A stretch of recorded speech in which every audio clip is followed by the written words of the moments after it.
Պարոն Մխիթարյան, իշխանությունները խոսում են կրթական բարեփոխումների մասին, բայց այս ընթացքում միայն խնդիրների մասին ենք լսում տարբեր ծնողական համայնքների, ուսուցչական համայնքների կողմից։ Դուք ինչպես կգնահատեք այս բարեփոխումները։ Ուրեմն իշխանության փոփոխությունից անմիջապես հետո 2018 թվականից իսկապես անընդհատ խոսվում է կրթության ոլորտի բարեփոխումների մասին, որոնք պիտի նպատակ հետապնդեին կրթության որակը բարձրացնելու։ Ուրեմն անցել է 7.5 տարի համարյա եւ պետք է գոնե գնահատենք, թե ինչպիսի իրավիճակ հիմա ունենք կրթության որակի հետ կապված։ Պարզվում է, որ կրթության որակը եւ հանրակրթության մեջ եւ բարձրագույն կրթության մեջ աննախադեպ անկում է ապրել։ Այս 7 տարվա շակերտներում ասենք բարեփոխումների արդյունքում անգրագիտության հսկայական տարածվածություն, դեգրադացիա, բարձրագույն կրթության ոլորտի էական հետընթաց, ել չասենք գիտության մասին։ Եվ հետո էլ շատերը ասում են, չէ, ակադեմիական քաղաքական դրա մասին։ Ընդհանրապես ուղղակի ամոթ է հիմա։ Ես ամաչում եմ Հայաստանը ներկայացնելու, որովհետև գործի բերումով շատ եմ լինում արտասահմանում, անընդհատ ներկայացնում եմ եւ կրթության ոլորտը եւ գիտական կոնֆերանսների եմ մասնակցում, իսկապես ամաչում եմ արդեն, որովհետև համեմատելու էլ ընդհանրապես եզրեր չկան։ Եթե խորհրդային վերջին տարիներին Հայաստանը ուներ բարձր կրթական ցենզ եւ բոլորս կարողանում էինք հպարտանալ բարձրագույն կրթություն ստացողների թվով, կրթության ընդհանուր մակարդակի, կրթության մեջ ներգրավված մարդկանց թվով եւ նրանց մակարդակով, հիմա համեմատության եզրեր չունենք նույնիսկ այն ժամանակվա ամենահետ գտնվող երկրների հետ, օրինակ միջինասիական երկրներն են։ Սա է իրավիճակը։ Փաշինյանը հանդարտ թատրոն այցից հետո նրա այցից հետո հայտարարվեց, որ պետք է նոր միջոցառումներ պետք է լինեն համապատասխանեն իրական Հայաստանի գաղափարախոսությանը, այդ գաղափարախոսությունը, որն ինչ է նշանակում, այդ միջոցառումները ինչ են իրենց ենթադրում։ Ուրեմն տեսեք, սա իսկապես տրամաբանական շարունակությունն է, այսպես ասած, կրթության ոլորտի բարեփոխումների։ Նորից շակերտներում ասենք, որ մարդիկ չհասկանան դրական իմաստով, որովհետև արդեն նույնիսկ հոմանիշ է դարձել այդ բարեփոխումը վատ գործերի մեզանում։ Տեսեք, ինչ տեղի ունեցավ, այդ այսպես ասած բարեփոխումների արդյունքում ունենք համատարած դեգրադացիա, անգրագիտություն, եւ դա ըստ էության մեր հասարակությունը կարծես թե մարսեց, որովհետև մենք չենք տեսնում էական ընդվզումներ, բարձրաձայնում, մտավորականության կողմից, մարդիկ, որոնք հենց կրթության ոլորտում են, իսկ նրանց թիվը քիչ չի։ Տեսեք, ոնց որ թե սա, քանի որ մարսվեց, հիմա կարելի է անցնել հաջորդ փուլին, եւ հաջորդ փուլը ինչն է, ինքնությանը արդեն հարվածել է եւ ինքնության փոփոխությունը կամ ինչպես ես ասում եմ, ձևախեղումները, տրանսֆորմացիան, որը բերելու է իսկապես այն մարդիկ, որոնք ապրում են Հայաստանում, նրանց ինքնության մեջ փոփոխություն մտցնելու։ Շատերը ասում են կոդի փոփոխություն է տեղի ունենում հիմա։ Եվ դա առաջին հերթին հենց տեղի է ունենում կրթության միջոցով, որովհետև դասագրքերի մասին գիտեք խոսում են շատերը եւ հիմա փաստորեն այսպես ասած այդ այցելությունը սկիզբ դրեց արդեն Հայաստանում գրաքննությանը, որովհետև եթե արվեստագետին ցանկացած ոլորտում դու կարողանում ես ասել, թե ինչպիսին պիտի լինի արդյունքը, որ նա համապատասխանի այսպես ասած ինչ որ կապ չունի ինչպիսի գաղափարախոսությանը, եւ եթե չէ, ինչ կլինի դրանի արդյունքում, դա նշանակում է, որ գրաքննության են ենթարկելու բոլոր արվեստի գործերը, կրթությունը, գրականությունը, կինոն, մնացած բաները, այո, իսկ քանի որ ֆինանսական հիմնական բաներն էլ պետության կողմից է գալիս, դա նշանակում է նաև գումարները կգնան այնտեղ, որոնք կանեն համապատասխան գործը։ Օրինակներ կարող ենք ասել։ Տեսեք, մարդիկ դասագրքաստեղծ գործունեությամբ են զբաղված։ Դասագիրք են մշակում, որը պիտի համապատասխանի ընդունված օրինակ չափորոշիչներին եւ դրա պարագայում դրվի մեր աշակերտների, ուսուցիչների սեղանին։ Արդեն ոչ գրված կանոններով այդ դասագրքում չի կարող լինել օրինակ Արարատի նկարը։ Ես վերջերս արդեն իմացակ, Մաշտոցը ընդհանրապես չպիտի լինի դասագրքերում, սա ինչ է նշանակում։ Նշանակում է, որ արդեն կա այդ միտումը, որպիսի որոշակի ուղղվածության համապատասխանեն այդ բոլոր մտավոր աշխատանքի արդյունքները։ Հիմա ամենայն հավանականությամբ կլինի նաև երկրորդ քայլը, եւ ինչպես այդ հանդարտ այցելության ժամանակ եղավ, կունենանք հայկական նոր գլավլիտը, որը պիտի գրաքննի, տեսնի այդ բոլոր ստեղծագործությունները, գրքերը, մնացած բաները եւ հետո թույլ տա։ Եվ դրա միակ ուրեմն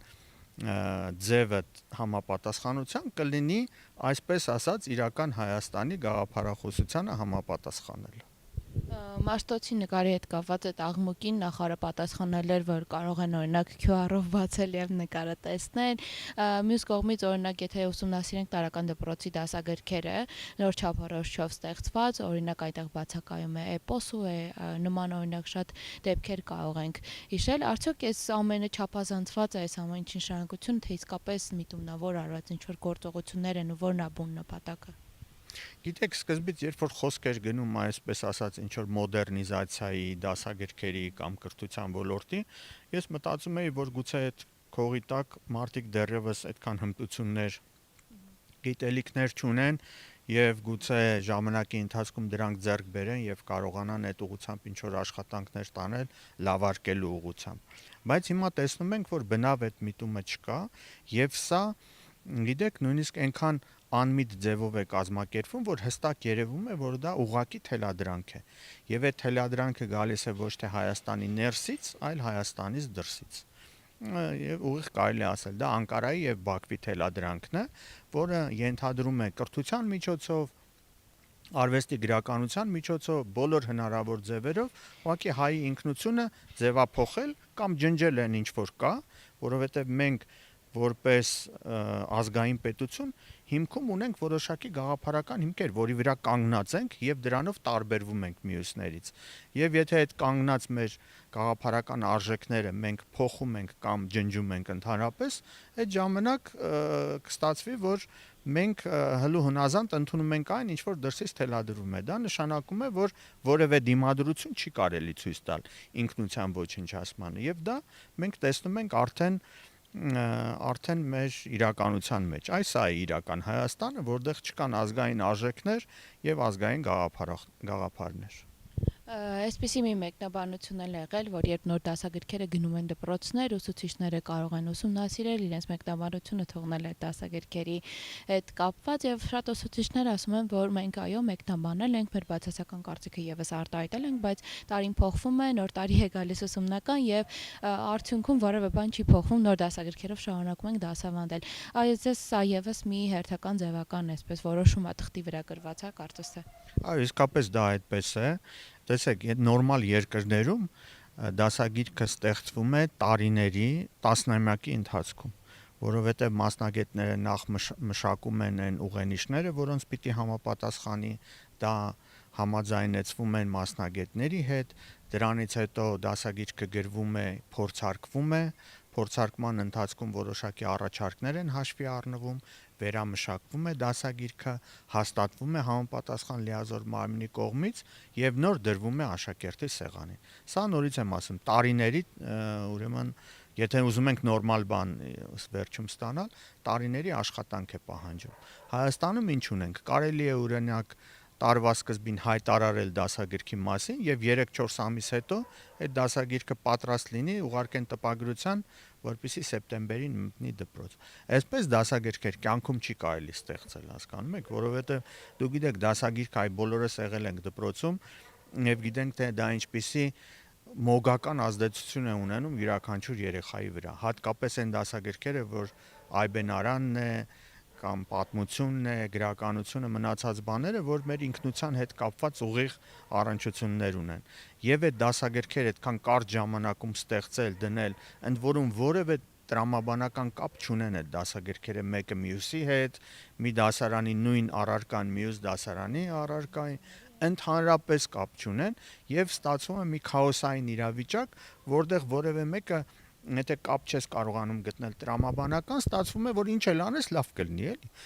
Ընդ որում հիմա տեսեք նաև ուսուցիչները կարող են դասագիրք ընտրել, դասագրքի համապատասխան թեմաները ընտրել, մի մասը չընտրել, եւ ստացվում է նույնիսկ նույն դպրոցում սովորող երկու զուգահեռ դասարանի աշակերտները կարող են տարբեր պատմություն անցնել, մանավանդ այն դեպքում, երբ որ դասագրքեր չկա, ես գիտեք, տասնյակից ավել դասագրքեր այս տարի դպրոցներում չկա։ Այդ նշանակում է նյութեր վերցնել որտեղից, ինտերնետից վերցնել, հին դասագրքերից վերցնել, կամ չվերցնել եւ դասեր չանել, ինչը եւ անում են շատերը։ Մենք խոսում ենք բացակա դասագրքերի մասին, որոնք չեն տպագրվել, եւ օրինակ նախարարը սեպտեմբերի 1-ից առաջ իր ունեցած ասուլիսում նշել էր նաեւ, որ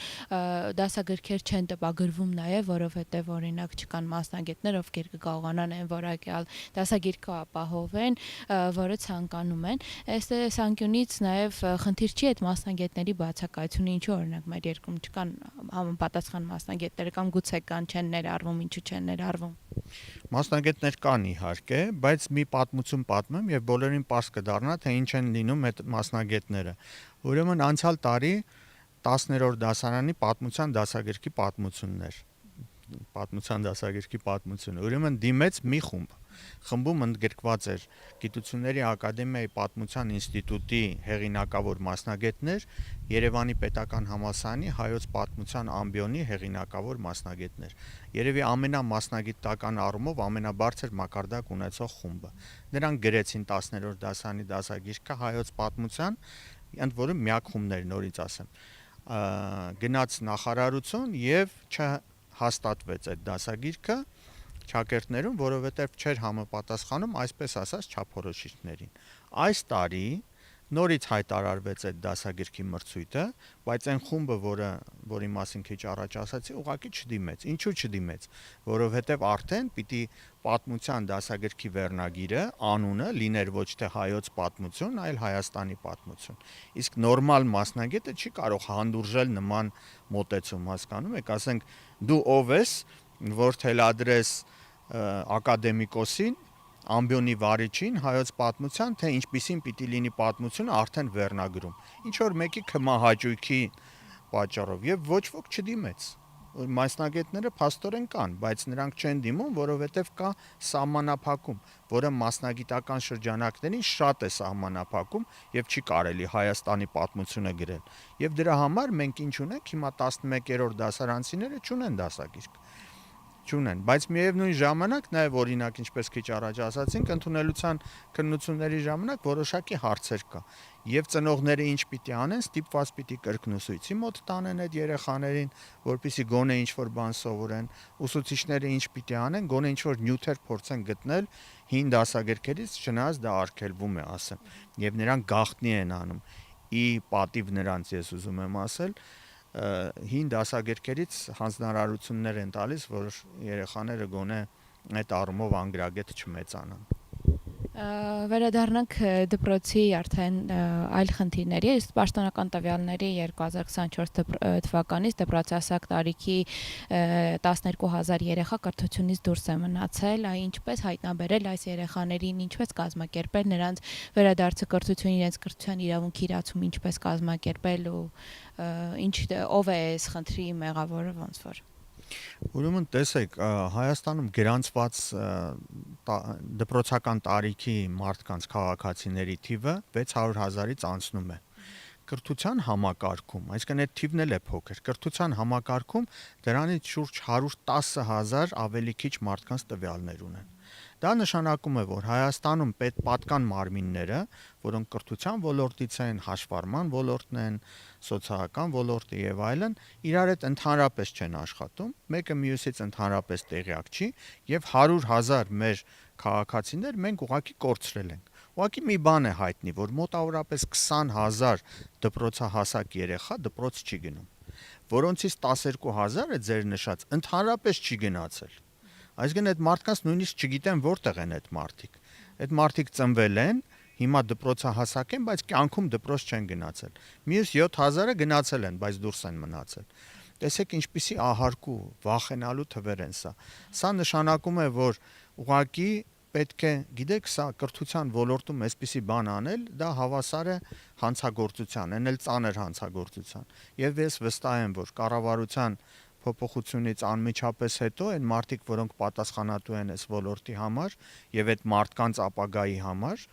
նրանք անպայման պատասխանատվության պիտի ենթարկվեն։ 12000 երեխա, որոնց մասին ընդհանրապես տեղյակ չի պետությունը, այդ 12000-ը կդառնա վաղը 12000 հանցագործ, 12000 թմրամոլ, ընդ որում այդ բոլորս տեսնում ենք ինչքան է աճում թմրամոլությունը Հայաստանում, խաղամոլ, կամ ամենամեղմ դեպքում նրանք ուղղակի պիտի երևի Հայաստանը կլքեն եւ կդառնան նոր սփյուռքահայեր։ Մենք նաև տեսանք, որ հատուկ դպրոցների հետ կապված որոշակի փոփոխություններ տեղ ունեցան եւ նաև կրթության առանձնահատուկ պայմանների կարիք ունեցող երեխաները սկսեցին հաճախել հանրակրթական դպրոցներ եւ շատ հաճախ նաև փաստացի դպրոցների հետ կապված աշխատանքում տեսնում ենք, որ հենց ծանր խնդիրներ ունեցող երեխաներն են, որ չեն հաճախում։ Կարող ենք ասել, որ այդ թվի մեջ իրենք էլ մեծ թիվ ունեն, որ դուրս են մնում փաստացի կրթությունից։ Այո, նրանք կան իհարկե, բայց պետք է ասել, որ շատ երեխաներ մեզ հայտնի տվյալներով չեն հաճախում, որովհետև սոցիալական պայմանները ընտանիքների թույլ չեն տալիս։ Ընտանիքը չի կարողանում հասարակ կոշիկ ձեռք բերել այդ երեխայի համար, որպեսզի նա գնա դպրոց։ Հիմա դպրոցների միավորման, այսպես ասած, գործընթաց է սկսվել, երբ որ մի գյուղի դպրոցից երեխաները պիտի գնան հարևան գյուղի դպրոց։ Շատ ծնողներ ուղղակի չեն ուղարկում իրենց երեխաներին դպրոց։ Այո, որովհետև այդ 1000 բան կարող է լինել։ Առաջի, երկրորդ դասանի երեխա է։ Օրինակ, երկրորդ դասից հետո իրեն ված զգաց, ինչ է անելու, իր գյուղը 15, 20, 30 րոպե հեռավորության վրա է։ Ծնողը հնարավորություն չունի։ Այս խնդիրները կան սոցիալական, մյուսը ինտեգրացիայի խնդիրներ կան։ Շատ երեխաներ այդ հատկապես հոգեբանական խնդիրներ ունեն եւ նրանց հետ լուրջ աշխատելու փոխարեն ուղղակի ըստ էության ստիպում են, որպեսզի նրանք դուրս մնան կրթական համակարգից։ Բայց սա գիտեք, պետության խնդիրն է, էլի, այդքան չպետք է մեղադրենք մենք ծնողներին։ Օրինակ երկրներ կան, որ եթե ծնողը հրաժարվում է իր երեխային դպրոց տանելուց, իսկ հիմա օրենքով Հայաստանում գիտեք, չէ, եթե ծնողը չուզի, կարող է երեխան առաջին դասարան չգնալ։ Եթե ծնողը չուզի, երկրորդ դասարան էլ կարող է չգնալ եւ երրորդ դասարանից նոր կարող է գնալ։ Շատ երկրներում ծնողական իրավունքից են զրկում այդ ծնողներին, որոնք իրենց երեխային չեն տանում դպրոց, որովհետեւ հիշեք, երեխան իհարկե ընտանիքինն է, բայց նաեւ հասարակության անդամ է, նա քաղաքացի է եւ ինչպես նախկինում դաստիարակում են մարդուն ոչ միայն լինել ընտանիքի անդամ, այլ նաև մեծ ընտանիքի, որը մեր հասարակությունն է, մեր պետությունն է, եւ պետության պարտավորությունները պետք է մինչև վերջ կատարվեն։ Այլապես նրանք պիտի պատժի ենթարկվեն դրա համար։ Վերջին տարիների տվյալներով մի շարք երեխաներ ունեն ֆունկցիոնալ գրագիտության խնդիր, օրինակ չեն տարբերում տառերը, կարդալ գրել, չգիտեն թվերի հետ կապված այդպես խնդիրներ ունեն ճանաչելու, գրելու։ Ինչից է գալիս այս խնդիրը։ Այո, եւ դա եւս շատ ահարկու եւ շատ վախենալու թվեր են, որովհետեւ 10 տարեկան երեխաները Հայաստանում, որոնք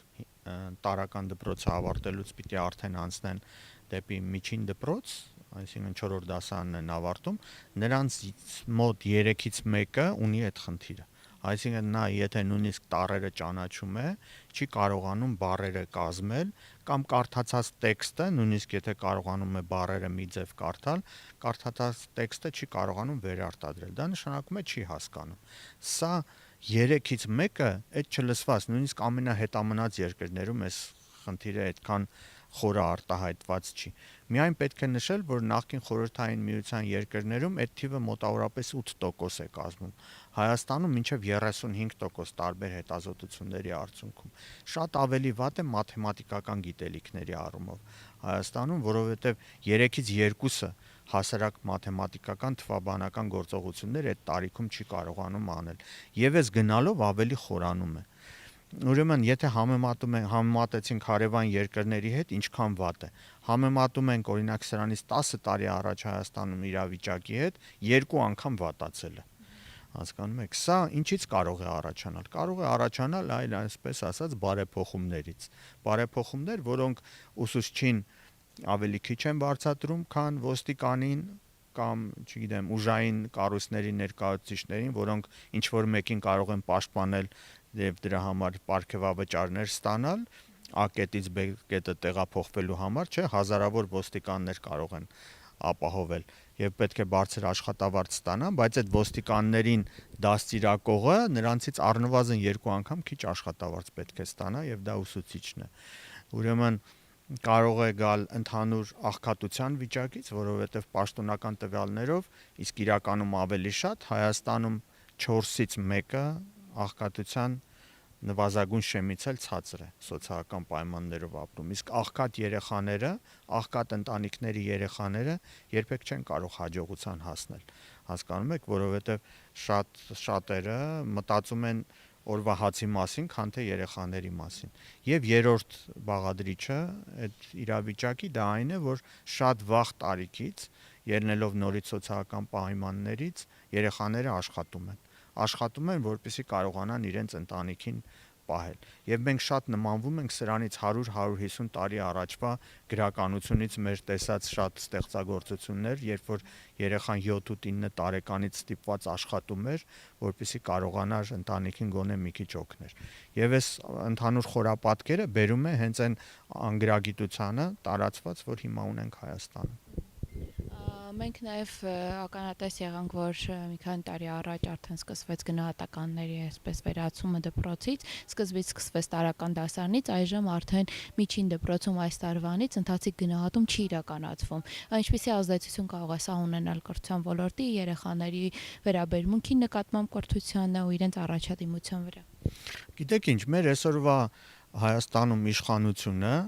ամեն ինչ համապատասխանեցնում է այնպես, որ այդ ցցերը, որոնք ակնհայտ երևում են, հնարավորինս լղոզեն եւ չերևա։ Օրինակ, նախկինում ինչ էր, եթե երեխան չէր հասցնում, նա կրկնում էր ամբողջ տարվա ուսումը, որպեսզի կարողանար փոխադրվել հաջորդ դասարան։ Հիմա այդպիսի բան Հայաստանում չկա։ Երեխան կարող է ոչ մի բան չսովորել, փոխադրվել հաջորդ դասարան։ Հաջորդ տարի ոչ մի բան չսովորել, գիտելիքների ընդհանրապես ավելացում չունենա, փոխադրվի հաջորդ դասարան եւ այդպես ավարտի ատեստատ ստանա։ Այդ տրամաբանության մեջ է նաև գնահատականների վերացումը, որովհետև դու ինչպես ես իմանում երեխայի գիտելիքները, ինչ որ մի ձև պետք է չափել, չէ՞, այդ գիտելիքները, գոնե իր ունեցած նախկին գիտելիքների համեմատել հիմա ունեցած գիտելիքների հետ։ Եվ դա արվում էր գնահատականի տեսքով։ Դա կարող է թվանիշ լինել, կարող է, չգիտեմ, նկարագրական ինչ-որ գնահատական լինել, բայց եթե դա հանում ենք, չափելու ձև էլ չի մնում։ Այսինքն դրա համապատասխանեցնելու ուրեմն իրենց ուզածին, որպեսզի ամեն ինչ հարթ եւ սիրուն անցնի, կարելի է այո գնահատականներ չունենալ։ Մինչդեռ մասնագետները եւ միջազգային փորձագետները ասում են, որ դա սխալ է, որովհետեւ կրթության մեջ մրցակցությունը որոշակի դեր պիտի ունենա, չնայած շատ մեծ չէ, բայց որոշակի դեր պիտի ունենա, որպեսզի երեխաների մոտ ձգտում լինի, սեփական անձը կարևորել լինի, ծնողների մոտ չափելու գործիքներ լինի, ուսուցիչները կարողանան համեմատության մեջ ինչ-որ մի բան անել, եւ դա անպայման գնահատականն է։ Ես վստահ եմ, որ այն փոփոխությունները կամ այսպես ասած նոր շրջանի բարեփոխումները հետ պետք է բարեփոխել, որպեսզի կրթության համակարգում կարողանանք գոնե իրավիճակը, որ ունենք, պահել եւ զարգացման ուղու վրա դնել։ Խոսենք նաև բուհերում ընդունելության հետ կապված խնդիրների մասին, կան մասնագիտություններ, որտեղ ընդհանրապես ուսանողներ չկան, կան մասնագիտություններ, որտեղ ուսանողների թիվը քիչ է, ինչով է սա պայմանավորված, արտագաղթով է պայմանավորված նրանով, որ ուսանողները նախընտրում են արտասահմանյան բուհերը, թե հենց այդ ֆունկցիոնալ գրագիտության խնդիրը, որ չեն կարողանում քննությունների այդ անցողիկ շեմը հաղթահարել։ Գիտեք, ձեր բոլոր ասած բաղադրիչները կան այս ընդհանուր խորապատկերի մեջ։ Ես մի քանի թիվ եմ ուզում բերել, որպեսզի պարզ լինի բոլորի համար։ Նայեք, օրինակ անցյալ տարի դիմորդների թիվը եւ բուհեր ընդունվածների թիվը դե պարզ է ավելի շատ դիմում են, քան թե ընդունվում են։ Ովքեր են դիմում բուհեր։ Նրանք, որոնք դպրոցում ունեն քիչ թե շատ լավ գիտելիքներ եւ կարողանում են վստահեն, որ կհաղթահարեն եւ նվազագույն շեմը կկարողանան հաղթահարել եւ գոնե այդ 7.5-8-ը ստանալ, որպեսզի ընդունվեն։ Պարզվեց, որ անցյալ տարի, եթե ուրեմն նվազագույն շեմը, այսինքն դրական գնահատական ստանում էր 5-ից 4-ը, այս տարի արդեն 4-ից 3-ը չի կարողանում ստանալ։ Անցյալ տարի 80% էր մոտավորապես, այս տարի 75 էլ չկա, 73%։ Դա նշանակում է, որ 26-27%-ը, նորից եմ հիշեցնում, սա լավագույն շրջանավարտներն են։ Նրանցից 27%-ը չի կարողանում գոնե 8 միավոր 8 բալ հավաքել։ Մինչդեռ ընդունելության քննությունները այնքան հեշտացրել են, որ այդ 8 հավաքելը դառնա ըստ էության, չգիտեմ, մեկ անգամ մեկի նման մի բան։ Բայց ցավոք սրտի լավագույն շրջանավարտները չեն կարողանում։ Երկրորդը, բարձրագույն կրթությունը կորցրել է իր գրավչությունը Հայաստանում, որովհետև բարձրագույն կրթությունը որևէ կապ ըստ էության տնտեսության հետ, արտադրության հետ չունի եւ դարձել է ձևական մի բան բարձրագույն կրթություն ստանալը, մինչդեռ հիմա կյանքը այնպես է փոխվել, որ դա չի կարելի դիտարկել միայն այդպես։ Դա պիտի ուղղակի կապ ունենա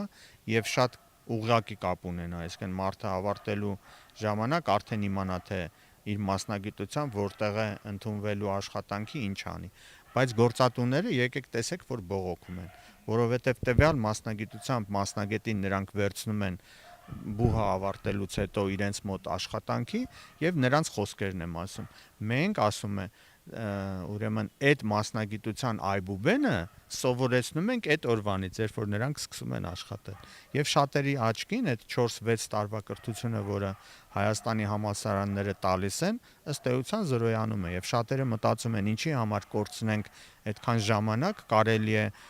վերապատրաստումների կուրսեր անցնել եւ միանգամից աշխատանքի անցնել։ Մինչդեռ այսօրվա կառավարությունը օրենք է ընդունել, որի մեջ գրել է, որ մինչեւ 2030 թվականը Հայաստանի առնվազն 4 բարձրագույն ուսումնական հաստատություն պիտի հայտնվի աշխարհի լավագույն 500 համալսարանների շարքում։ Եվ ես կուզենայի հարցնել, օրինակ հիմա մնացել է ընդամենը 5 տարի, 4-5 տարի։ Քանի Հայաստանի համալսարան է, որ ոչ թե 500-ի, գոնե 1000-ի մեջ կա, եւ պատասխանը 0։ Վերջի 2-3 տարվա ընթացքում մեր հարևան բոլոր երկրները առաջընթաց են գրանցել։ Ուրեմն սրանից մոտ 1 ամիս առաջ հրապարակվեց լավագույն համալսարանների ցանկը 1500 աշխարհի եւ այնտեղ ադրբեջանական օրինակ 9 համալսարան կա։ 40-ից ավելի ռուսական համալսարաններ կան, 26 թուրքական համալսարան կա, 10-ից ավելի իրանական համալսարաններ կան։ Ցավոք սրտի հայկական համալսարանները 0 1000-ի մեջ։ Ընդամենը ցուցակում 1 համալսարան կա, պետական համալսարանը, որը 1001-ից մինչև 1200-ի մեջ է մտած։ Այսպիսի իրավիճակ ունենք, այսինքն բարձրագույն կրթությունը իր տեղում չի, հանրակրթությունը առավել եւս դեգրադացվող հասարակություն, բայց կարևոր է որ հլու հնազանդ լինի հասարակությունը, իսկ անգրագետ հասարակությունը հենց այնպիսին է, որովհետեւ նա եթե ինչ-որ բան չգիտես, վախենում ես դրանից, չէ՞։ Այսինքն ստացվում է, որ իշխանությունից վախենալով նրանք հույս ունեն, չնայած վստահ են, որ չի լինելու, վերարտադրվել ընտրությունների միջոցով եւ շարունակել իրենց քանդման գործընթացը, որ արդեն սկսել են կրթության ոլորտում։